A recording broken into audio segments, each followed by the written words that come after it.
여기저기에 사정없이 화를 쏘아대고 있습니다. 마치 자기 동생의 누나를 씹어먹듯. 그래서 케빈이 사이코패스냐 아니냐, 가장 중요한 키워드 중 하나가 바로 모성애라고 보고 있어요. 모성애를 가지지 못한 유형의 어머니와 그런 어머니 밑에서 자란 자식에 대해서 조명하고 있기 때문에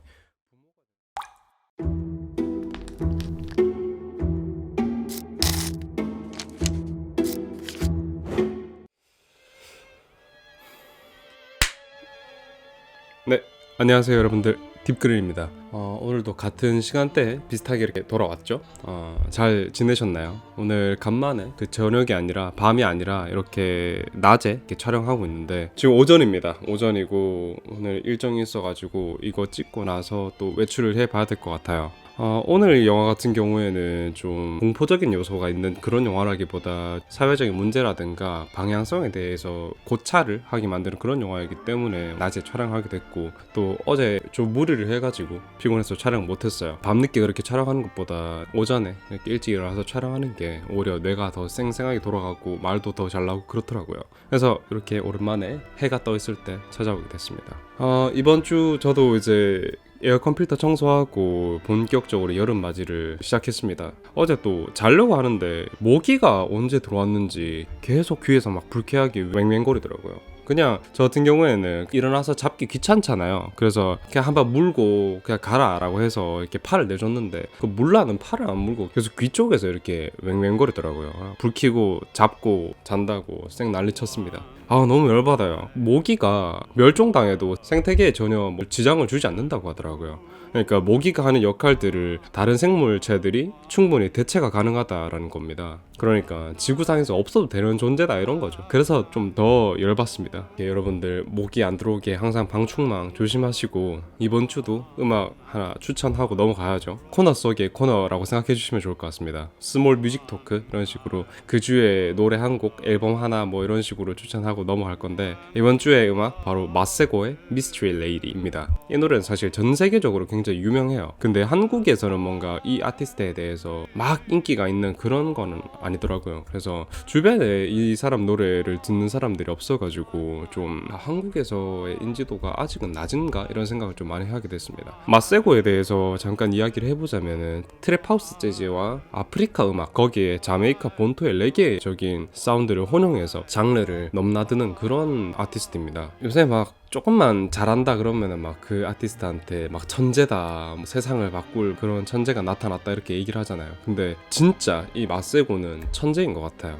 그 무대 하는 거 보면 진짜 정신 나간 것 같다 이런 느낌이 들 정도로 퍼포먼스도 너무 유려하고 이래서 그런 특유의 여유가 진짜 대단한 사람이고, 다음에 태어나면 난 저 사람의 음악성을 가지고 태어나고 싶다라고 생각한 그런 첫 번째 아티스트이기도 합니다. 특히 이 마세고의 가장 대표적인 곡이라고 한다면 분명히 타도 완전 미친 우주 명곡이고요. 그 릴스나 쇼츠에서 한 번쯤은 들어보셨을 거라고 생각을 해요. 당연히 FKJ도 제가 엄청 사랑하는 아티스트고요. 오늘 소개해드린 미스터리 레이디, 이거는 마세고 음악 중에서도 가장 저명하고 좋은 노래 중 하나입니다. 템포, 뭐 박자, 보컬 등등 너무 완벽한 노래라서 들을 때마다 새로운 노래예요. 트랩 재즈에 레게풍이 섞인 그런 노래인데, 우리나라에서는 레게 잘 안 듣잖아요. 사실상 레게, 락 이런 장르는 우리나라에서 거의 사장된 장르들인데, 외국에서는 이런 사운드를 엄청 많이 혼용을 하고 접합을 해가지고 음악을 많이 만들어내거든요. 그리고 노래 중반에 돈 톨리버의 오토튠 섞인 래핑까지 나오면은 진짜 극락 가는 거죠. 들을 거 없다 싶을 때 저는 이 노래 바로 틀어버리거든요. 진짜 농담 아니라 한 1000번은 들었던 것 같은데, 앞으로도 한 2만 회 정도 더 들을 예정입니다. 색소폰, 기타, 오만 악기를 다 다루는 그런 웰라운더고요. 그래서 보는 재미까지 있는 마세고의 미스터리 레이디 추천드리고요. 더 많은 이야기를 해보고 싶긴 한데 이야기가 갑자기 쑥 빠질까봐 좀 아껴놓도록 하겠습니다. 음악 이야기랑 영화 이야기만 하면 제가 초흥분을 해버리는데, 이런 이야기를 또 흥미로워 해주시고 또 궁금해 해주시니까 저에게 있어서 이 촬영이 얼마나 즐겁겠습니까? 앞으로 지겹도록 감사하다고 이야기를 드릴 거고, 오늘도 감사드립니다 여러분들. 오늘 영화 이야기 시작하기 앞서서 제가 위로 누나가 2명 있거든요.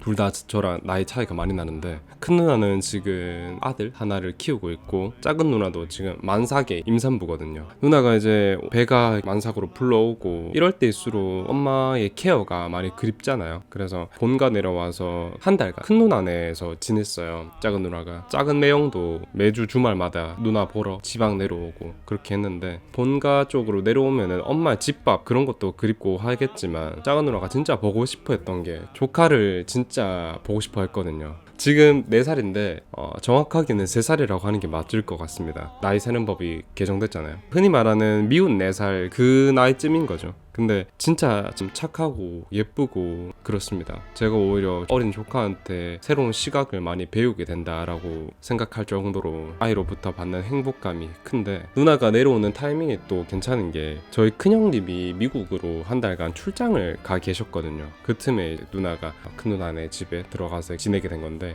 큰 누나네 집만 있는 게 아니죠. 저희 엄마 아빠가 있는 본가로 갔다가 그렇게 왔다 갔다 하는데, 이번 주 월요일에 작은 매형이 데리러 오셔가지고 둘이 같이 그렇게 서울로 올라갔습니다. 근데 우리 조카가 이제 작은 누나가 서울로 다시 돌아간다라는 거를 알잖아요. 그래서 이모한테 달려가서 이모야, 저랑 놀아주셔서 감사합니다 라고 인사를 했대요. 그것도 3번이나 아무도 안 시켰는데. 그래서 안 그래도 임신하고 그러면 또 호르몬 변화도 급격하고 심적으로 되게 많이 약해져 있는 그런 시기잖아요. 근데 우리 조카님이 그렇게 인사를 하고 감사함을 표하는 걸 보고 누나가 그 자리에서 너무 감동을 받아서 펑펑 울었대요. 제가 그 현장을 직접 목격을 한 건 아니지만 누나가 임신을 하면서 겪는 힘듦이라든가 조카에게 느낀 어떤 따뜻함이라든가 이런 것들을 확 와닿게 느꼈던 것 같아요. 괜시리 저도 그 이야기를 듣고 막 마음이 뭉클해지고 울컥해지는 게 있었는데, 저희 조카가 태어나고 우리 가족의 모든 것들이 한층 밝아졌어요. 그리고 이 아이가 우리 가족의 어떤 중심이 됐고 사랑을 듬뿍듬뿍 받으면서 그렇게 멋진 아이로 성장 중에 있습니다. 그리고 저희 가족이 느끼는 행복이라는 것, 그리고 사랑의 형태가 한 차원 더 위로 넘어왔다, 이런 생각이 들게 됐어요. 작은 누나의 아이가 태어나도 그렇겠죠. 온 가족이 사랑으로 대해줄 거고요. 아이가 태어난다는 게 또 그 아이를 키워낸다는 거는 진짜 엄청난 일인 것 같아요. 이렇게 행복한 나날들을 보내고 있는데, 아이를 키우는 데 있어서 분명 행복하지만은 않은 그런 이야기들도 존재할 겁니다. 그리고 그로 인한 비극도 존재하고 있고요. 행복으로만 가득할 것 같은 이야기들이 가끔은 지옥이 될 수도 있다라는 이야기입니다. 이게 뭔지는 부모들만 알 수 있는 감정일 수도 있고, 그리고 그 이야기를 매우 적나라하고 위험한 방식으로 다룬 영화가 있습니다. 그 이야기가 바로 케빈에 대하여입니다. 최근 댓글에서 많은 이야기들이 나왔고, 특히 제가 혐츠코라든가 보이스 어프레이드를 리뷰한 영상에서 댓글로 되게 자주 요청됐던 영화였어요. 심지어 저희 큰 누나도 제 채널을 애청해주는데 이 영화를 한번 리뷰해보라 이렇게 얘기를 했던 바 있습니다. 저도 이 채널을 시작할 때 초에 이 영화는 무조건 리뷰를 언젠가 한번 해야겠다라는 생각을 가지기도 했었어요. 선천적으로 성격장애를 가지고 있는 아이, 그리고 또 예민한 아이가 자라서 어떻게 변모하는지에 대해서 많은 사례들이 있고, 그 사례들 가운데 희망편이 있고 절망편이 있지 않습니까? 제 채널에서는 아시죠? 거의 대부분 절망편을 다룬다는 거. 그리고 그 절망 중에서도 그 극단을 달리는 영화입니다. 스토리가 잠잠한 듯 하다가 충격적이고 불안하고 막판에 들어서는 완전히 모든 걸 박살내는 그런 스토리이기 때문에 보신 분들 가운데서는 심심찮게 충격을 받으신 분들이 계실 것 같아요. 오늘 그 충격을 함께 목격하러 가셨으면 좋겠습니다. 지금부터 한번 가볼까요? 그럼 줄거리부터 한번 자세하게 살펴보도록 하겠습니다.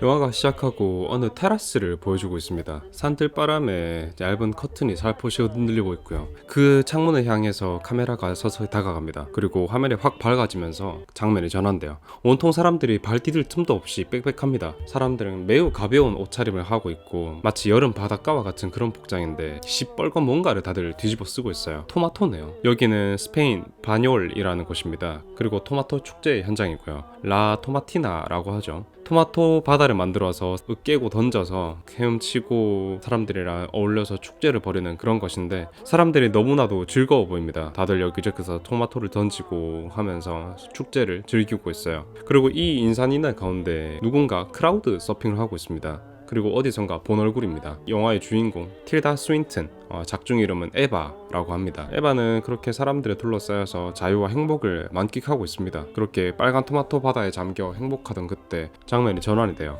한 집을 비춰주는데 먹다 남은 음식, 말라 비틀어진 사과들이 집안에 널려 있어요. 그리고 소파에 무기력하게 누워있는 에바를 보여줍니다. 집이 온통 붉은 빛으로 물들어 있어요. 마치 방금의 토마토 축제빛처럼 붉게 물들어 있는데, 에바는 첫 장면의 행복감은 온데간도 없이 모든 게 힘겹고 지쳐 보이고 말라 보여요. 겨우 몸을 일으킵니다. 그리고 집 밖으로 나와서 집의 겉면을 확인해요. 무언가 테러를 당한 듯이 토마토보다 더 빨간 페인트가 온통 집에 뿌려져 있습니다. 에바는 힘없이 집 안으로 다시 들어가서 받아놓은 물속에 얼굴을 박습니다. 물속에 고개를 박고 세차게 고개를 저을 때 어느 앳된 남자의 얼굴이 에바의 얼굴에 교차합니다. 그리고 그 얼굴은 에즈라 밀러입니다. 이제 화면은 시간을 조금 더 거슬러서 회귀하게 됩니다. 과거 에바가 살던 집을 보여주는데, 에바의 남편과 사랑스러운 딸이 보입니다. 그리고 음악에 맞춰서 춤을 추고 있어요. 근데 딸의 눈이 어딘가 아픈지 안대를 끼고 있습니다. 그 모습을 에바는 사랑스러운 눈으로 바라보고 있고요. 그 뒤로 아들이 모습을 나타냅니다. 아까 물속에서 봤던 에즈라 밀러입니다. 그리고 이 아들의 이름이 바로 케빈이에요. 우리는 케빈과 에바의 과거 행적들을 회귀해서 그들의 이야기를 목격하게 됩니다. 그리고 영화는 시작부터 끝까지 에바의 현재와 과거를 교차해서 보여주게 돼요. 에바는 지금 혼자 작은 집에서 살고 있고 새로운 직장에 들어가기 위해서 인터뷰를 하러 갑니다. 에바는 과거에 아주 저명한 여행 작가였어요. 세상 곳곳을 돌아다니고 체험하고 즐기면서 그 일들을 기록하고 선보이는 자유롭고 행복한 일을 했었습니다. 그리고 토마토 축제도 그 일환 중 하나였습니다. 현재는 작은 회사에서 면접을 보게 됐습니다. 어떤 일이 일어났는지, 사회적인 추락을 겪게 됐는지 좀 별 볼 일 없는 그런 일에 지원을 하게 된 거예요. 회사 CEO는 에바의 포트폴리오를 보고 감탄해 하지만 지루해 보이는 표정으로 우리 회사에서는 컴퓨터 문서 작업만 좀 할 줄 알면 된다라는 이야기를 전하고 다음 주 월요일부터 출근을 하라고 전합니다. 어떤 일을 겪었는지 모르겠지만 자신이 본래 하던 직업과는 꽤나 괴리가 있는 일임에도 불구하고 일을 할 수 있다는 것 자체에 행복해하는 것 같아요. 그렇게 합격했다는 안도감에 미소를 지으면서 집으로 돌아가기 위해서 차에 타러 갈 때 에바의 앞에 어떤 여성 두 명이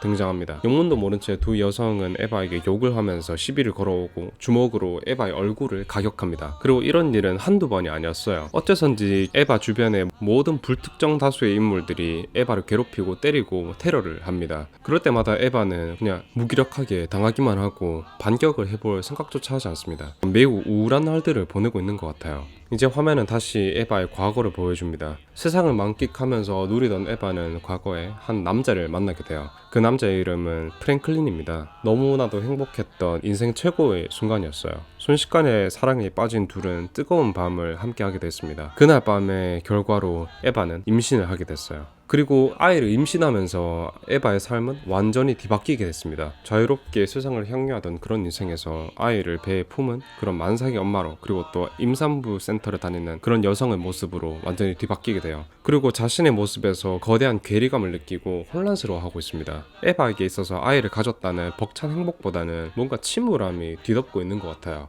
출산을 하고도 마찬가지였습니다. 내 배를 알아서 출산의 고통을 견디고 아이를 안았음에도 불구하고 그녀의 얼굴에는 씁쓸한 공허함만이 남은 것 같습니다. 그리고 에바는 아이를 본격적으로 양육하기 시작합니다. 그리고 이 아이의 이름이 바로 케빈이었어요. 케빈의 울음에 어떻게든 살아가는 척 좋은 어머니인 듯한 웃음을 짓고 달래보지만 결국에 남은 건 쓴웃음 뿐이었어요. 에바의 품에서 케빈은 항상 어쩔 줄 몰라하고 울기만을 했었습니다. 급기야 유모차를 끌고 에바는 거리를 배회하게 됐는데 24시간 쉬지 않고 울어대는 케빈의 울음소리에 지쳐서 공사판에서 작업 중인 드릴 옆으로 유모차를 몰고 가서 우뚝 섭니다. 아스팔트 바닥에 부딪히는 드릴이 굉음해 케빈의 울음소리가 멈추고, 이때야 비로소 잠시나마 편해 보이는 표정을 짓는 에바의 모습을 보고 지금 거대한 산후 우울증을 겪고 있구나 하는 것을 저희는 알 수 있게 됐습니다. 케빈은 어릴 때부터 약간 이상한 애였어요. 엄마와 소통하기를 항상 거부하고 더 나아가서 묘하게 적대적인 모습을 보이는 그런 아이였습니다. 이 모습이 뭔가 잘못됐을 거라고 생각했던 에바는 케빈을 데리고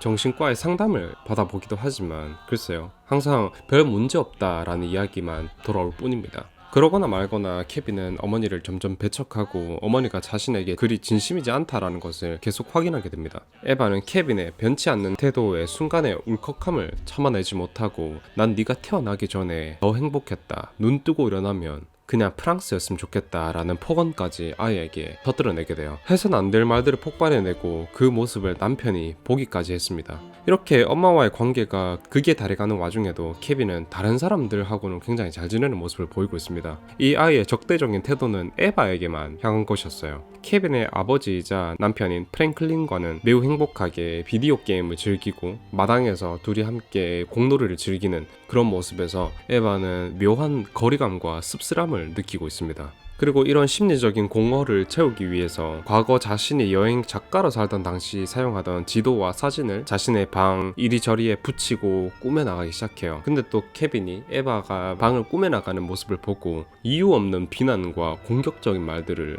쏟아내게 돼요. 에바는 그 말을 애써 무시하고 때마침 걸려온 업무 전화를 받기 위해서 그 방에서 잠깐 나갑니다. 그리고 한참 통화를 하고 전화를 끝냈을 때 이상한 소음을 듣게 됐습니다. 이상 징후를 감지하고 에바가 자신의 방으로 황급히 돌아가 보게 돼요. 근데 이미 늦었습니다. 사건이 벌어진 뒤였습니다. 케빈이 자기 장난감 물총에 물감을 넣고 방 온 사방에 물감을 뿌려대고 있었습니다. 그리고 에바는 그 모습에 화를 참지 못하고 케빈의 총을 빼서 밟아서 박살을 내버립니다. 둘은 완전 상극인 거죠. 여기서 잠깐 에바 현재 모습을 돌아보도록 할게요. 에바는 차를 몰고 어디론가 향하고 있습니다. 교도소로 가고 있습니다. 정확하게 이야기하자면 소년원, 청소년 감옥 이렇게 이야기를 할 수 있겠네요. 익숙한 듯이 몸수색을 하고 면회장에 앉아서 누군가를 기다리고 있습니다. 그리고 시간이 조금 지나자 누군가 그녀의 뒤로 등장하게 되고 에바의 맞은편에 앉습니다. 바로 케빈입니다. 케빈과 에바는 서로 아무 말이 없습니다. 케빈은 그녀를 무시하듯이 손톱을 물어뜯고 뜯은 손톱을 면회장 테이블에 일렬로 쭉 늘어놓습니다. 뭔가 굉장히 기묘한 면회죠. 엄마는 아들을 보기 위해서 찾아갔지만 아들을 걱정한다거나 행동을 취하지 않고 아들 역시 그런 어머니에게 어떤 경매를 표하는 그런 행동을 늘어놓고 있으니까 말입니다. 면회가 끝나고 에바는 집에 돌아가서 집 바깥에 굳어버린 페인트를 그라인더로 갈아내고 있습니다. 어떻게든 이 집을 재정비하고 앞으로 나아가보자 하지만 주변의 모든 사람들은 에바에게 쌀쌀맞은 얼굴을 하고 배척하기만 하고 있어요. 그리고 과거와 달리 현재에는 사라진 딸, 그리고 남편, 그리고 교도소에 수감된 자신의 첫째 아들 케빈의 모습을 보아하니 현재로부터 머지않은 시점에 어떤 거대한 사건이 있었음을 우리는 어느 정도 유추할 수 있게 됩니다. 그리고 에바의 수상할 정도로 소극적인 그런 행동은 식료품 가게에서 쇼핑을 할 때 또 드러나게 됩니다. 한참 쇼핑을 하던 와중에 어떤 여성을 보고 황급히 몸을 숨기는 모습을 보이게 됩니다. 그리고 계산대에서 계산을 하고 있을 때 캐셔가 이렇게 얘기를 해요. 당신이 고른 계란 상자가 모두 깨졌으니까 바꿔주겠다 라고요. 근데 아까 에바가 피해서 숨었던 그 여성이 맞은편 카운터에 있는 것을 에바가 확인하고 계란이 깨졌거나 말거나 그 상자를 가지고 그냥 도망치듯이 마트를 떠나게 됩니다. 산산조각난 계란으로 에그 스크램블을 만들어서 식사를 하는데 깨진 계란 껍데기가 씹힙니다. 그리고 화면은 에바의 입을 클로즈업하면서 계란 껍데기를 뱉어내는 모습을 보여주게 돼요. 그리고 에바는 뱉어낸 껍데기를 접시 가장자리에 가지런하게 늘어놓습니다. 마치 케빈이 하던 행동 그대로 따라하듯이 말입니다. 서로 아무 대화도 없고 교감도 없는 그런 면회이지만 에바는 꾸준히 케빈의 면회를 가긴 가요. 어떤 의무감에 어쩔 수 없이 면회를 가는 듯한 모습이지만 그래도 가긴 갑니다. 그러던 어느 날 면회에서 케빈이 드디어 입을 엽니다. 그리고는 팔에 난 상처를 보여주면서 엄마의 본성이 드러난 일이었다라고 이야기를 꺼내요. 다시 화면은 이들의 과거로 회귀합니다. 어느 정도 자란 케빈은 에바와 함께 산수 퀴즈를 하고 있습니다. 이때도 케빈의 태도는 여전합니다. 여전히 화장실을 가리지 못하는 케빈은 때늦은 기저귀 패드를 사용하고 있고 에바는 이 모습 자체에 굉장히 역겨워하고 있는 그런 모습을 보이게 돼요. 에바가 내는 퀴즈에 극도의 반항심을 드러내면서 엉뚱한 대답을 하고 문제를 구겨버려요. 그리고 그 자리에서 에바를 귀찮게 하겠다라는 듯이 대변을 싸버려요. 에바는 그 대변을 확인하고 너무나도 역겨워합니다. 그리고 기저귀를 갈아주자마자 케빈은 다시 일어나서 대변을 갈아준 패드에 다시 갈겨버리고 그 모습에 화가 치밀어버린 에바는 홧김에 케빈을 들어서 던져버려요. 이때의 행동으로 케빈은 팔이 부러지게 됐고 병원에서 깁스를 하게 됐습니다. 에바는 이때의 행동에 후회를 하고 뒤늦은 사과를 해보지만 케빈에게 이게 들어먹힐 리가 수가 없었습니다. 그리고 케빈은 집에 도착하자마자 집으로 뛰어 들어가서 아빠에게 사고를 당하게 된 경위에 대해서 이야기를 하게 돼요. 근데 케빈이 거짓말을 해요. 기저귀에 자기가 실수를 했고 패드를 갈기 위해서 간이 침대에 누워있을 때 엄마가 물티슈를 가지러 갔고 그 사이에 자기 혼자 떨어졌다고 이렇게 말을 지어내서 이야기를 해주게 됩니다. 웬일인지 엄마를 감싸주게 되는 거죠.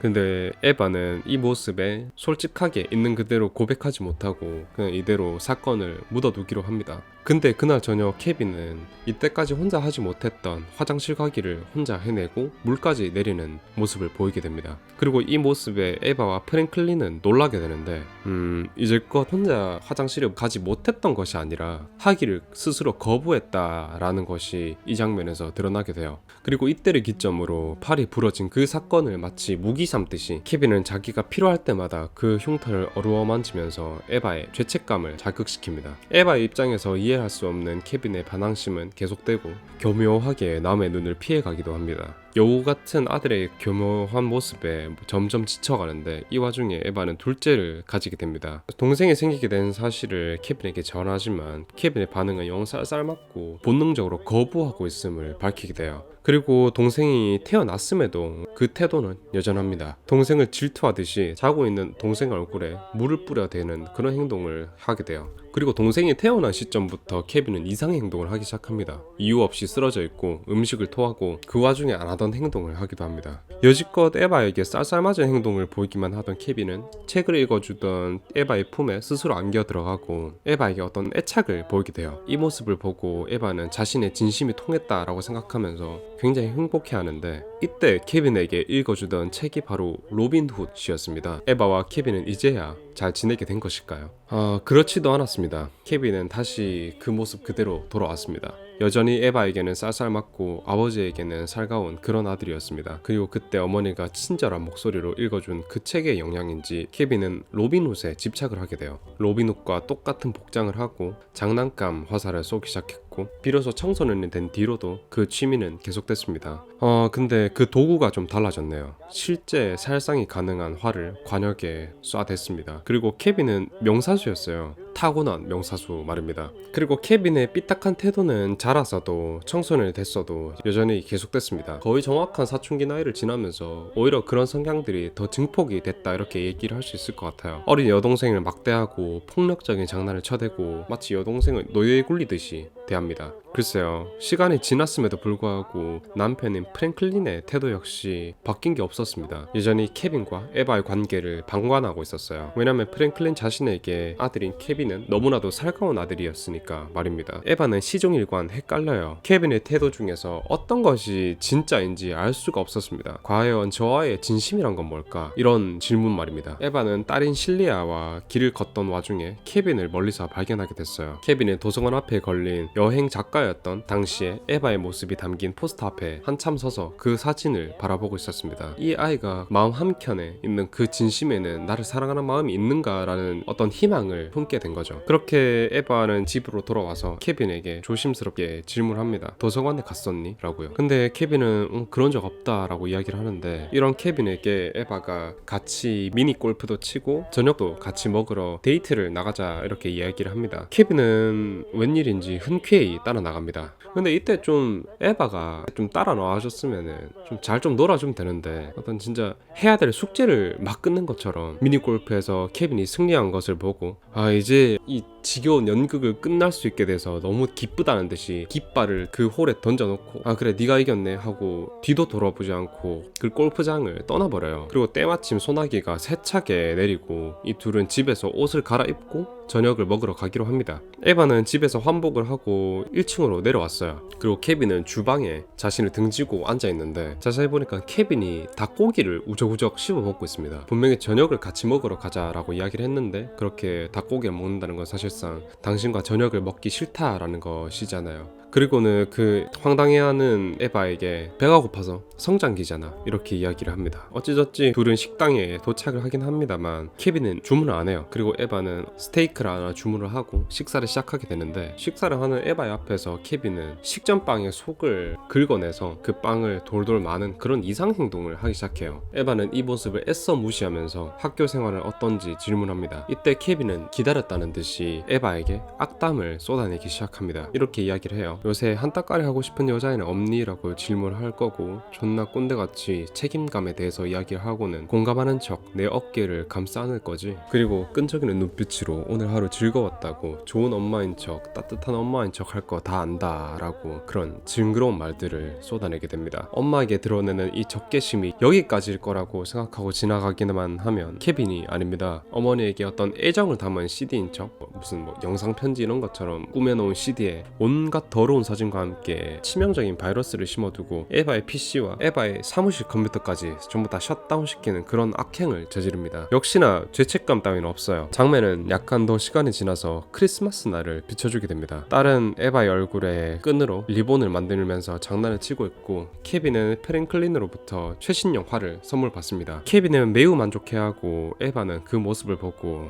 불안해합니다. 딸은 기니피그를 선물 받았는데 너무나도 귀여운 모습에 이 기니피그에 온 애정을 다하게 됩니다. 근데 머지않아서 실리아는 기니피그를 잃어버려요. 아쉬워하는 딸의 모습에 에바와 프랭클린은 온 집을 찾아 뒤집니다. 그래도 찾지 못하자 낙담하는 실리아에게 기니피그는 그저 정원으로 도망쳐서 행복하게 살고 있을 것이라고 이야기를 해요. 기니피그가 자유롭게 즐겁게 잘 살고 있을 것이라고 이야기를 지어내면서 개수대에 남은 음식을 처리하던 와중에 에바는 배수구가 막혔음을 확인하게 됩니다. 그리고 뭐가 문제인지 안을 들여다보게 되는데 뭔가를 발견하고야 말아요. 개수대 안에 실리아의 기니피그가 들어있던 것이었어요. 그리고 에바는 이것을 확인하자마자 이 짓을 한 게 분명히 케빈일 것이라고 확신을 합니다. 에바는 그 즉시 정원에서 프랭클린과 놀고 있는 케빈을 뚫어져라 바라봅니다. 케빈은 당신이 나를 왜 쳐다보는지 알고 있다 라는 듯이 에바에게 눈싸움을 걸어오게 됩니다. 그렇게 잠시간의 눈싸움 이후 에바는 위천장을 열어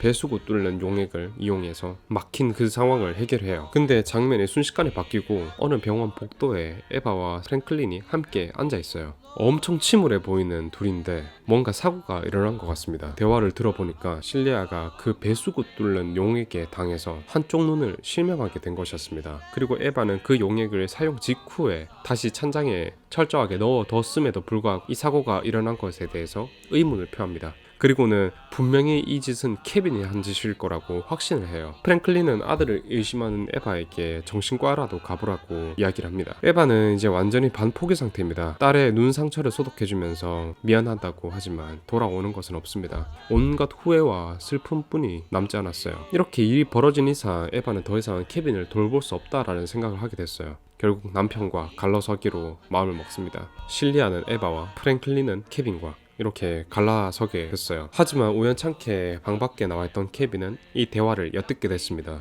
분명 둘이 자기 이야기를 하는 것이라고 확신하게 됐습니다. 며칠 뒤 에바의 집에 커다란 택배 상자가 하나 도착했습니다. 케빈이 주문한 것이었어요. 그 상자를 열어보자 그 안에는 웬 자물쇠가 열댓 개가 들어있습니다. 그 자물쇠를 어디다 쓸 거냐고 물어보니까 이베이 같은 데서 싸게 팔길래 학교에서 높은 가격에 팔아서 한몫 챙기려고 한다 이렇게 이야기를 합니다. 미심쩍긴 하지만 뭐 어쩌겠습니까. 그리고 케빈의 16번째 생일이 며칠 남지 않은 아침날, 프랭클린과 실리아는 음악에 맞춰 아침에 행복하게 춤을 추고 있어요. 그리고 이 장면은 저희가 맨 초반에 봤던 바 있습니다. 그리고 에바는 그들을 흐뭇하게 바라보면서 출근 준비를 하고 있습니다. 평화로운 아침이지만 이상하게 케빈만은 유독 긴장되어 보입니다. 케빈의 이마를 잠시 짚어보더니 에바는 어디 아픈 건 아니니? 하고 걱정을 하는 듯 하다가 그 모습을 뒤로 하고 출근을 하게 되고요. 에바는 서로 갈라서기로 했지만 여전히 프랭클린을 사랑하고 있었습니다. 그리고 그와 여전히 잘해보고 싶은 마음이 있었기 때문에 남편과 이에 관해서 이야기를 따로 나누고 싶어 했어요.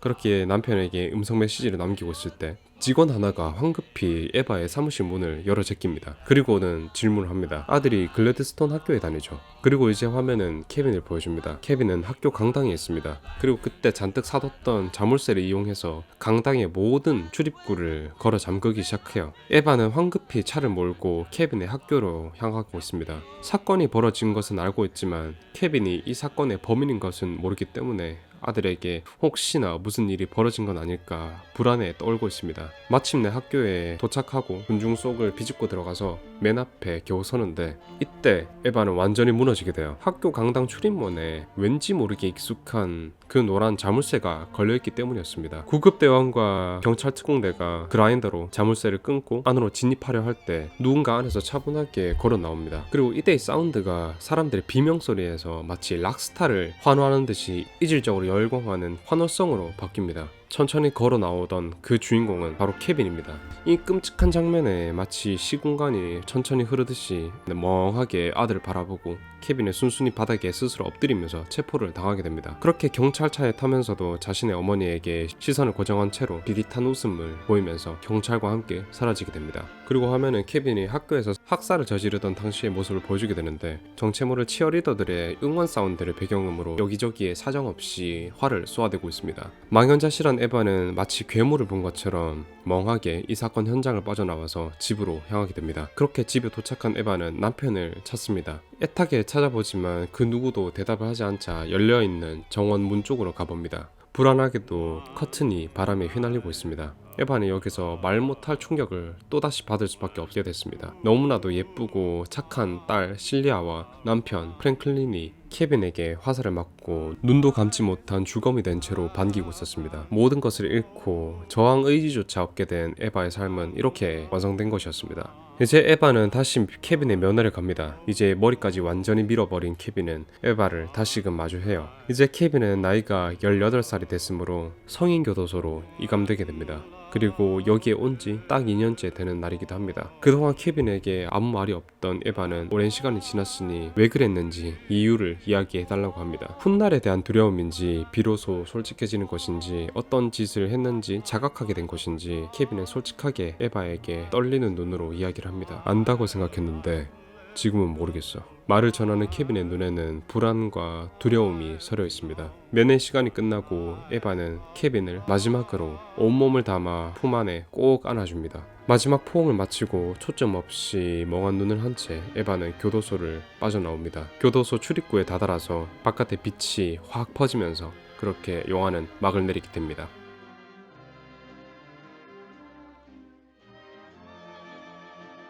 어떻습니까 여러분들? 이 영화 굉장히 묘사에 대해서 디테일하고 인물의 서사가 너무나도 자세하지 않습니까? 직전에 리뷰했던 퍼니게임과 굉장히 다른 영화다 이런 생각이 들어요. 퍼니게임은 영화 자체나 인물에 대해서 이해가 별로 필요 없는 반면에 이 영화는 인물의 행동 하나하나를 자세히 들여다볼 필요가 있어요. 인물에 대한 서사라든가 스토리가 인간이 살아오면서 겪는 거대한 사건들을 조명하고 있기 때문에 왜 이렇게 이 인간이 변질되었는지에 대해서 이해시키기 위한 애를 많이 썼다 이런 게 느껴졌던 영화였어요. 많은 이야기들을 품은 영화고 꽤나 그런 부분들을 적나라하게 비추고 있는 영화입니다. 그리고 핵심적으로 모성애가 제대로 작동하지 않은 그런 모자 관계에서 나타날 수 있는 파탄의 형태가 너무나도 극단이라서 적잖이 충격을 받은 분들이 있을 거라고 생각을 하고 있어요. 그리고 주인공 아들이 애초에 태어나기에 선천적으로 성격 장애적 기질을 타고났기 때문에 그런 아이들을 키울 때 어떤 식으로 다가가야 될지에 대해서도 질문을 던진다 이렇게 보고 있어요.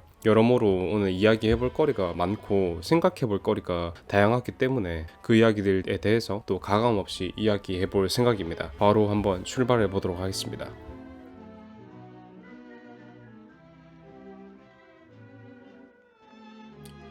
이 영화에서 가장 중요한 키워드 중 하나가 바로 모성애라고 보고 있어요. 그리고 모성애의 핵심은 조건부 없는 사랑이라는 그런 초월적인 것이라고 보고 있습니다. 우리 아이가 못난 행동을 할 때도 예쁜 행동을 할 때도 차별 없이 여전히 이 아이를 아끼고 사랑한다는 것이 이 모성애의 본질이라는 건데, 근데 이 영화에서 다루는 건 무조건적인 또는 본능에서 자연스럽게 피어나는 그런 형태의 모성애가 아니라 타고난 모성애를 가지지 못한 유형의 어머니와 그런 어머니 밑에서 자란 자식에 대해서 조명하고 있기 때문에 부모가 된다면 결코 마주하고 싶지 않은 상황의 모자 관계를 조명하게 됐어요. 그리고 에바가 케빈에게 대하는 태도는 모성애라든가 그런 사랑이 아니라 책임감? 아니 의무감에 가깝다 이렇게 보여집니다. 본능이 이 아이를 사랑하는 것이 아니었어요. 에바는 이 삶에 대해서 전혀 준비가 되어 있지 않았습니다. 세상을 향유하던 사람이 산모 케어 센터에서 케어를 받고 초라한 행색과 차림으로 유모차를 끈다는 것은 이 아이를 키우는 기쁨이 아니라 자신의 심장 한가운데 있는 무언가를 강탈당한 것으로 다가와졌던 것 같아요.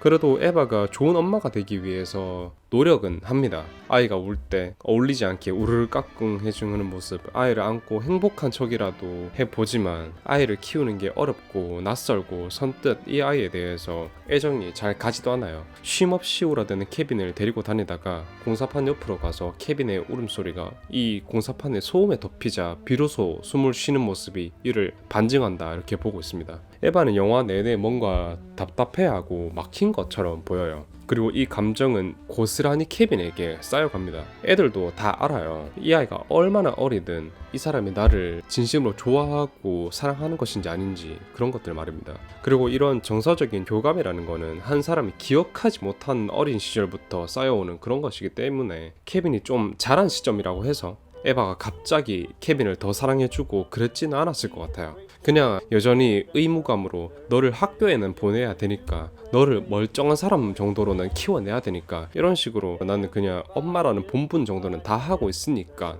이런 의무감으로 다가간다, 이 말이죠. 당연히 자식이 잘못된 행동을 하면은 훈육이 필요한 것이고 일깨워주는 게 부모의 역할이라고 보여집니다. 근데 케빈이 잘못된 행동을 할 때 에바의 대처는 그 행동에 대한 올바른 훈육이 아니라 케빈이 했던 그 행동에 대한 감정 섞인 복수로 보여요. 그리고 이 부분은 명백한 아동학대에 해당하는 것입니다. 저번에 스치듯이 이야기를 한 것 같은데, 둘이 애정이 넘칠 때 좋아 보이는 모습만 보일 때는 누구나 다 잘 지내요. 서로 앙숙 같은 사람이어도 둘이 공통 분모가 있다면 그 부분에 대해서는 서로 이해를 하는 것처럼 말입니다. 근데 결정적으로 한 사람과의 관계를 결정짓는 부분은 서로 마찰이 생길 때라고 생각을 해요. 진정한 사랑이라는 것은 이때 비로소 빛이 난다고 생각을 합니다. 그 상황을 진정한 이해와 사랑으로 품어주고, 그게 아니더라도 둥글둥글한 모습으로 이 모습을 서로 안충하면서 지나갈 수 있을 때 그 관계가 진정 좋은 방향으로 흘러간다, 나아간다, 이렇게 생각을 하는데, 그냥 겉으로 my love, my honey, my baby 이런 식으로 칭하는 것만으로는 이 사랑이 완성되는 것이 아니다, 이런 말입니다. 이 부분을 또 강조하는 장면이 에바가 케빈에게 같이 미니 골프를 치러 나가자고 했을 때라고 생각을 해요. 같이 골프를 치러 나간 것, 즉 아들과 시간을 함께 보내고 싶어서 자신이 먼저 제안한 것임에도 불구하고 사실 그 골프는 뭣도 중요한 게 아니라는 듯이 케빈이 이 골프에서 이기자 진짜 이 귀찮은 쇼를 드디어 끝냈네 하는 태도로 홀에 깃발을 마치 분리수거를 하듯이 던져놓고 네가 이겼네 하고는 뒤도 안 돌아보고 쌩 가버려요. 그리고는 비 젖은 옷을 갈아입으러 집에 돌아왔을 때 에바는 옷을 갈아입고 2층에서 1층으로 내려와요. 저녁 식사를 하러 가기로 했는데 케빈이 주방에 앉아서 닭고기를 마구 뜯어먹고 있습니다. 그리고 이 모습은 아까 에바가 보인 태도에 대한 시위로 보여집니다. 그냥 당신이 편하려고 나 구슬려 보겠다고 괜히 나랑 시간 보내자고 한 거지. 난 당신이랑 같이 저녁 먹기 싫어 라는 행동인 거죠. 식당에 가서도 자기 식사는 주문하지 않고 오늘 이 일정을 억지로 짜낸 에바에게 비난을 쏟아내렸습니다. 괜한 기대를 한 내가 병신이지 라는 그런 행동인 것 같아요. 근데 여기서도 에바는 케빈이 하는 행동의 본질을 깨닫지 못하고 있습니다. 결국 이 에바가 중반부에 들어서 모성애라는 것이 비로소 완전히 피어나게 됐는가에 대해서 질문을 한다면 저는 좀 확정 짓긴 모호하긴 하다만 yes or no라고 했을 때 저는 no에 가깝다고 생각하고 있어요. 저는 에바가 결국 이 모성애라는 것을 이해하지 못했고 못 느꼈다고 보고 있습니다. 제 개인적인 시선인데, 만약에 에바가 진정한 그런 모성애가 피어났다면 영화 마지막 장면에서 케빈에게 생각할 시간이 충분히 많았었으니까 그때 왜 그랬니? 라고 질문을 하지 않고 미안하다 라고 이야기를 했을 것 같아요. 네가 이렇게 된 데에는 나의 책임이 너무나도 크다, 이렇게 이야기를 하는 거죠. 아까 말씀드렸다시피 모성애라는 것이 어떤 초월적인 사랑이라고 이야기했지 않습니까? 그리고 그 초월적인 사랑이라는 게 내 자식이 어떤 사람이든 어떤 행동을 벌였건 변함없이 너를 사랑해주고 품어주겠다라는 것이라고 생각을 하거든요. 이 부분에 대해서 저희 큰 누나의 경우를 좀 이야기를 해보고 싶습니다. 누나는 아이를 낳고 많이 강해졌다, 이렇게 저는 보고 있거든요.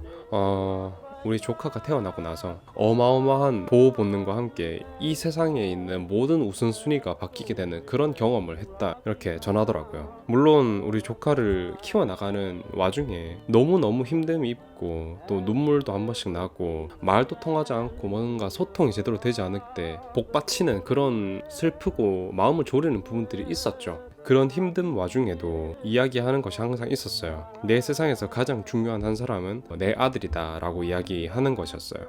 그리고 그런 우리 누나의 뒤에 저희 어머니가 있었습니다. 그리고 저희 어머니는 항상 그렇게 얘기를 해요. 우리 손자가 내 딸을 너무 힘들게 하진 않을까, 마음이 아프고 걱정이 된다, 이렇게 말입니다.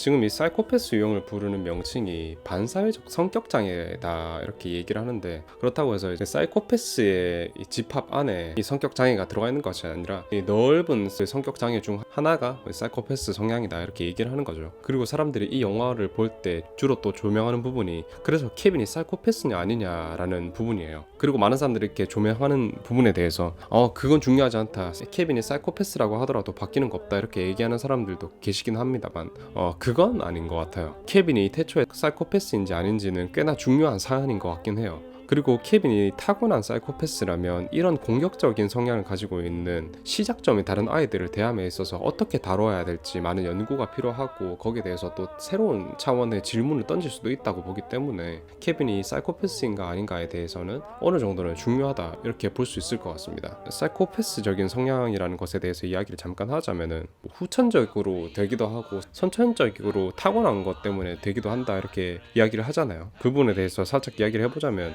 정확하게는 제가 잘 모르겠습니다만 전사적 유전이라는 게 있다고 합니다. 그리고 세로토닌이라는 안정이라는 감정에 대해서 관여하는 유전자에 문제가 있는 사람들이 반사회적 기질을 갖게 되는데 일조를 한다고 해요. 그리고 또 하나 더 이야기를 하자면은 나르시즘적인 성격 자체도 이 성격 장애에 해당되는 한 요소가 된다고 합니다. 이런 유전적인 요소들이 다 겹치게 되면은 타고난 반사회적 성격 장애를 가질 수도 있는 거죠. 그렇다고 이런 타고난 요소들이 있다고 해서 다 사페 살인마로 변질되느냐, 그건 절대 아니죠. 그래서 케빈이라는 인물을 바라볼 때 여기서부터 시작을 해야 된다고 생각을 해요. 앞서 이야기한 내용에 해당되지 않더라도 예민하고 날선 아이임에는 분명합니다. 출산 직후에 수건으로 신생아를 닦아주거나 감싸주는데 어떤 아이는 그 고운 살결에 닿는 수건이 너무나도 따갑고 아프고 견딜 수 없어서 울음을 격하게 터뜨리는 경우가 있고, 온몸을 닦아줘도 마치 원래 그랬어야 하는 것처럼 덤덤하게 울지 않고 받아들이는 그런 아이가 있는 겁니다. 그리고 아이를 대한다라는 것은 아무것도 없는 무라는 상태에서 시작을 해야 되는 것 같아요. 이 부분에 대해서 우리 모두가 잠시 에바가 되어봅시다. 성인이 된 제 입장에서야 타인의 입장을 고려하고 논리에 따라 상황에 따라 판단을 하고 거기에 대해서 대처를 하게 되는데, 아이들은 아무것도 모르고 사회적 합의라든가 이런 걸 알 리가 없잖아요. 그냥 본능에 이끌리는 선택을 하기 때문에 아무것도 모른다라는 그 입장을 이해하는 것부터 시작을 하는 게 육아라고 생각을 합니다. 근데 에바는 그 순간순간을 참지 못하고 자신의 분노가 이끄는 대로, 그리고 또 자신의 감정이 이끄는 대로 케빈에게 폭발을 시킵니다. 애랑 똑같이 구네 이런 말 있지 않습니까? 그래서 하면 안 되는 말들, 행동들, 그리고 그 행동 기저에 내가 이만큼 너에게 노력하고 갖다 바치는데 너는 제대로 행동하고 나에게 보답하지 않는구나, 너와 나는 기브앤테이크가 되지 않는구나, 그래서 난 너에게 화가 나서 너를 집어 던지고 너를 욕하고 네가 태어나지 않았을 때를 그리워하면서 네 행동을 저주하겠다, 이런 행동을 영화 내내 보여주고 있어요. 성인의 입장에서 자꾸 아이를 바라보고 눈높이를 맞추지 못하는 그런 모습을 보인다는 것 자체가 어떤 본능적인 사랑과 모든 마음을 담아서 이 아이를 사랑하지 못하는 모습이다, 이렇게 볼 수 있을 것 같습니다. 그래서 이 관계를 얼마든지 바로 잡을 만한 기회가 있었음에도 계속 놓쳤어요. 그리고 이 기점을 놓친 뒤로 완전히 삐뚤어진 케빈을 어느 정도 자기 속에서 사이코패스라고 규정하고 어떤 사건이 있을 때마다 화살을 케빈에게 돌리고 의심하기 시작해요. 당연히 그런 나쁜 행동들을, 사건들을 케빈이 했을 만하다라고 의심이 갈만하긴 하다만 부모라는 초월적인 사랑 안에는 그 아이를 감싸고 싶어하는 부분이 있다고 봐요. 그러나 에바에겐 이 부분이 상실된 지 오래인 것 같습니다. 항상 그 어린 케빈에게 상식이 맞는 행동을 요구하기만 했었던 거죠. 그럼 에바가 그런 태도로 일관했다고 해서 케빈의 행동에 대해서 어떤 당위성이 생기느냐, 아니면은 저렇게 될만 했느냐? 절대 아니죠.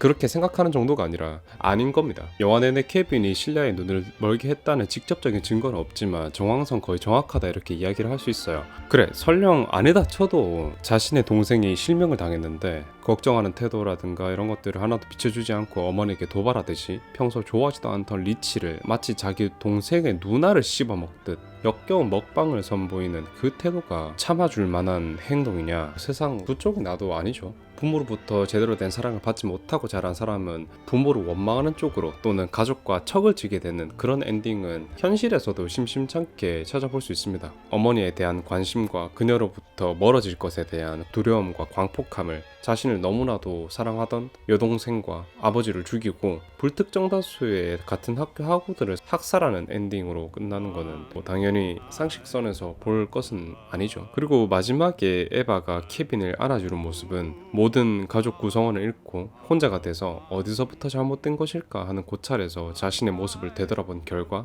여러 후회와 이 아이에 대한 원망, 절망, 그 중에 피어난 이 아이에 대한 약간의 보호 본능 이런 것들이 뒤섞인 포옹이라고 보여집니다. 저는 모든 사람은 다 광기를 가지고 있다라고 생각을 해요. 근데 그 광기라는 것을 여러 방향으로 잘 분산을 시키고 이 사회에 맞도록 조절하는 법을 가르치고 키워나가는 게 육아고 또 교육이라고 생각을 하거든요. 근데 그 광기를 증폭시키는 과정에서 태어나면 그 비극이 비로소 시작되게 되는 거죠. 그 비극의 영혼 속에서도 조커가 되는 사람이 있고 배트맨이 되는 사람이 있는 것입니다. 그리고 이 영화는 조커가 된 사람을 주인공으로 삼은 영화이기 때문에 이토록 참혹한 영화가 되지 않았나, 이런 결말이 되지 않았나 이런 생각이 있습니다. 결론은 이런 아이들이 만들어지지 않게, 괴물이 만들어지지 않게 부모가 가져야 할 태도와 모성, 부성애 이런 것들에 대한 진지한 고찰을 요구하는 그런 영화라고 볼 수 있겠습니다.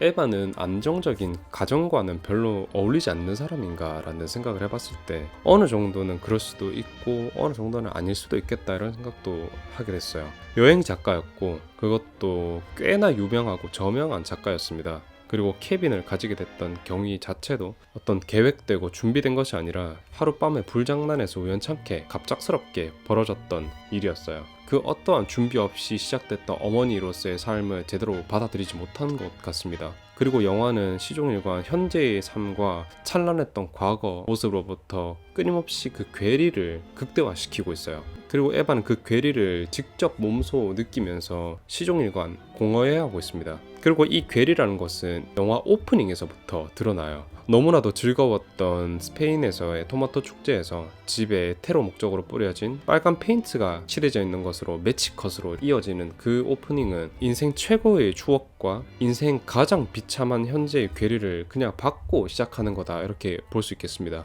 그리고 이 괴리를 토마토를 매개로 계속해서 비춰주는데 에바가 식료품점에서 케빈이 저지른 범행의 피해 유가족을 피해서 옆 칸으로 몸을 숨기는 장면이 있어요.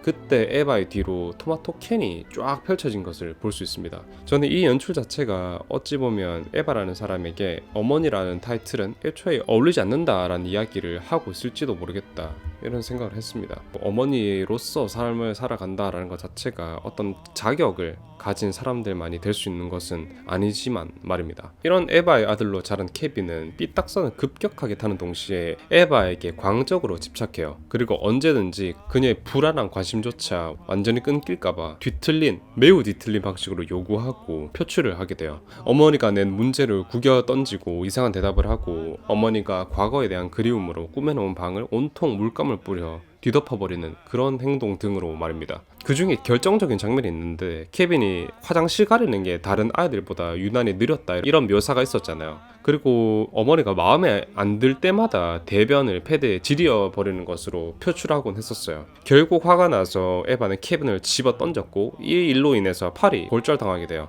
근데 이상하게 케빈은 자기 아빠에게 이 사고가 생기게 된 경위에 대해서 거짓말을 하면서 어머니를 감쌉니다. 그리고는 그날 밤 갑자기 혼자 화장실을 가고 알아서 물을 내리는 모습을 보여줘요. 어머니가 자신에 대해서 눈을 떼지 못하게 그냥 화장실을 여태 가리지 못한 척한 것뿐이라는 것을 보여주는 장면이기도 했습니다. 그리고 어머니가 자신에게 입혔던 상처로 하여금 죄책감을 유발시켜서 그녀를 통제시키려는 모습까지 보이게 되는 거죠. 그리고 둘째 실리아가 태어나고 이 집착은 더욱 심해집니다. 아, 엄마가 이제야 진짜 좋아하는 자식이 생겼구나 라는 생각에 신생아 시절의 실리아에게 물을 뿌려대고 관심을 가져오기 위해서 안 하던 짓을 하게 되는데, 건강한 모습을 항상 보이던 애가 먹은 것을 토하고 일부러 엄마가 보는 앞에서 바닥에 쓰러져서 기절한 척을 해 보이기도 합니다. 그리고 토르한 것에 대해서 에바에게 사과까지 하는 모습을 보여요. 우리가 알던 그 케빈의 모습이 아닌 거죠. 심지어 에바를 항상 밀어내고 교감하길 거부하던 케빈이 에바가 로빈 훗에 대한 동화책을 읽어줄 때 그녀의 품에 파고들면서 엄마를 받아들이기 시작한 모습까지 보여줍니다.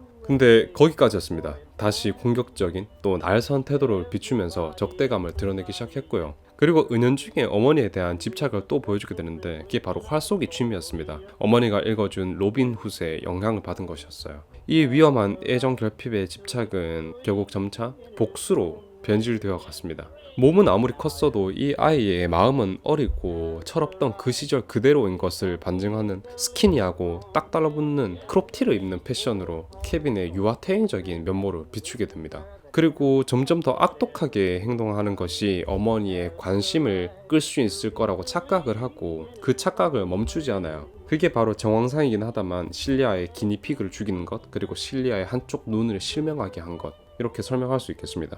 그리고 거기에서 그만뒀으면은 차라리 해피엔딩이 될 수도 있었겠지만, 에바가 프랭클린과 갈라서기로 하면서 이제 어머니와 완전히 관계가 끊기겠구나 라는 두려움과 상실감에 자신의 광기를 완전히 다 드러내기 시작해요. 진짜 로빈 훗에 빙이 돼가지고 강당에 사람들을 모아놓고 활을 쏴 다 몰살시켜버리는 거죠. 그 많은 희생자들 가운데 이 모든 것이 된 에바는 살려둔 채로 말입니다. 케빈이 결국 검거됐을 때 케빈은 에바에게 활용점정으로 비릿한 미소를 띄우는 것으로 끝나게 됩니다. 잘 봐, 이 괴물은 당신이 만든 거야 라고 하는 듯한 미소예요. 그리고 2년이 지난 시점, 18살 성인이 되기 얼마 남지 않았을 때 비로소 케빈이 에바와 진솔한 대화를 나누는 장면에서 성인이 되면서 이제 어머니와 진짜로 멀어지겠구나, 이제 완전히 이 연이 끊길지도 모르겠다라는 생각에 흔들리는 눈빛과 몸짓을 보여주게 됩니다. 그리고는 왜 그랬냐 라는 질문에 원래는 알 것 같았는데 지금은 모르겠다 라고 솔직하게 대답을 한 거죠.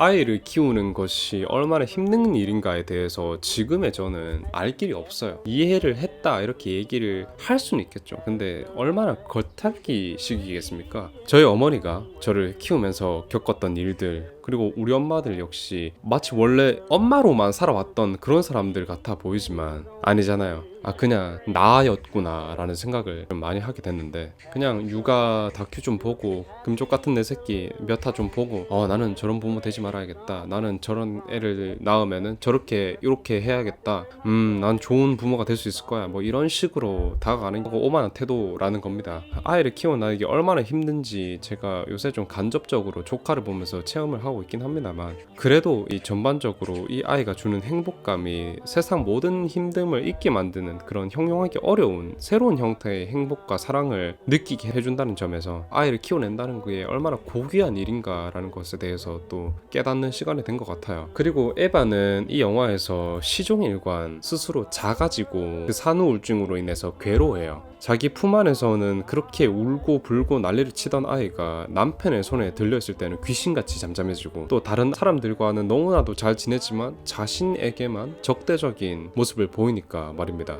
위에서 케빈의 선천적인 예민함, 그리고 성격 장애, 그리고 에바의 뒤틀린 육아관, 모성애에 대해서 이야기를 했다면, 이제는 케빈의 아버지이자 에바의 남편인 프랭클린에 대해서도 이야기를 좀 해봐야겠다 이런 생각이 들어요. 프랭클린은 뭐랄까요, 좋은 사람처럼 보이고 따뜻한 사람처럼 보이지만 에바의 문제에 대해서 외면하고 있고, 케빈의 저런 무례하고 징그러운 태도에 대해서 항상 방관하기만 했어요. 이 사달이 난 데 있어서 커다란 지분이 있는 사람이라고 생각합니다. 케빈이 의심해볼 만한 구석이 있음에도, 또 자신의 아내에게 시종일관 나쁜 태도를 가졌음에도 불구하고 항상 하는 게 그냥 우리 아들 최고, 우리 아들 최고 이런 것밖에 없어요. 이런 성향 때문에 결국 결정적인 상황에서 에바는 혼자가 될 수밖에 없었습니다. 그리고 에바가 겪는 심각한 산후 우울증을 비롯한 정신적인 문제에 대해서 속 깊게 이해하지 못하고 다가가지 못한 겉만 좋은 아버지이자 남편으로 귀결된다, 이렇게 보여집니다. 어머니의 역할이 있다면 또 아버지의 역할도 있는 거잖아요. 그 부분에 대해서 프랭클린은 자신의 할 일을 제대로 하지 못해낸 거죠.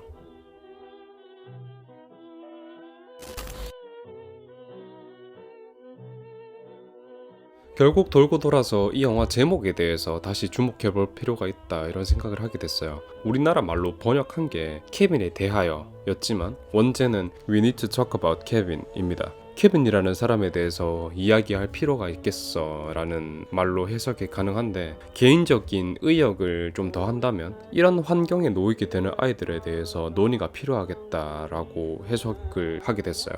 그리고 같은 환경에 놓이게 되는 부모에 대해서도 이야기를 하고 생각해 보아야 된다, 이렇게 메시지를 던지는 것 같습니다. 사람들이 보는 관점에 따라 또 살아온 배경에 따라 완전히 달리 보이는 그런 영화라고 생각해요. 그래서 여러분들도 이 영화를 보고 어떤 식으로 생각하셨는지, 어떤 것을 가장 크게 느꼈는지에 대해서 가감없이 또 이야기를 나눠주셨으면 좋겠습니다. 네, 오늘 영화 리뷰는 여기까지 하도록 하겠습니다. 제가 이 정도로 크게 고찰한 영화는 진짜 손에 꼽아요. 저번에 짧게 이야기를 했지만 육아라는 것, 그리고 부모로 살아간다는 것은 이렇게 세대가 거듭되고 여러 형태 육아들을 봐왔음에도 불구하고 항상 어렵고 막막하고 어찌해야 될지 모르겠는 그런 부분이 있다, 이렇게 이야기가 됩니다.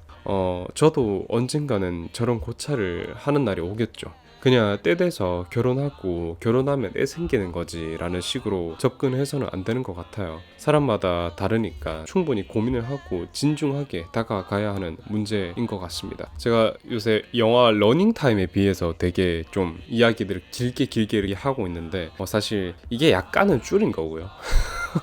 이렇게 끝내야지 또 편집이 가능할 것 같습니다. 또 이렇게 이야기를 막 하다 보니까 입이 바짝바짝 마르는데, 또 이 영상을 올리고 여러분들이 어떤 반응을 보여주실지 굉장히 궁금한 지금입니다. 이번 주에 또 이렇게 꽃도 한번 또 갈아 끼웠고요. 또 얼음 넣어가지고 물도 갈아줬거든요. 이번 주는 좀 오래 갈 것 같아요. 햇빛 쨍쨍한데 여러분들 선크림 잘 바르고 다니시고, 필요하면 양산도 항상 지참하시는 거 추천드리겠습니다. 이번 주도 너무너무 고생 많으셨어요. 주말 또 우리 잘 보내야죠. 여러분들 항상 좋은 일들이 있기만을 바라겠습니다. 한 주 진짜 너무 고생하셨고, 다음 주도 또 멋지게 만들어내고 그렇게 해봅시다, 여러분들. 네, 다음 주에 또 멋진 이야기, 멋진 영화로 또 이렇게 같은 시간, 비슷한 모습으로 나타나겠습니다. 여러분들 고맙습니다.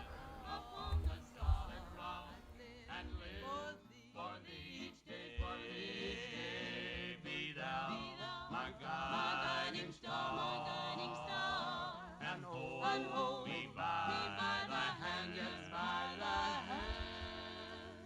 And when I face a judgment bar, help me, oh Lord, to stand and bravely stand. Help me, oh Lord.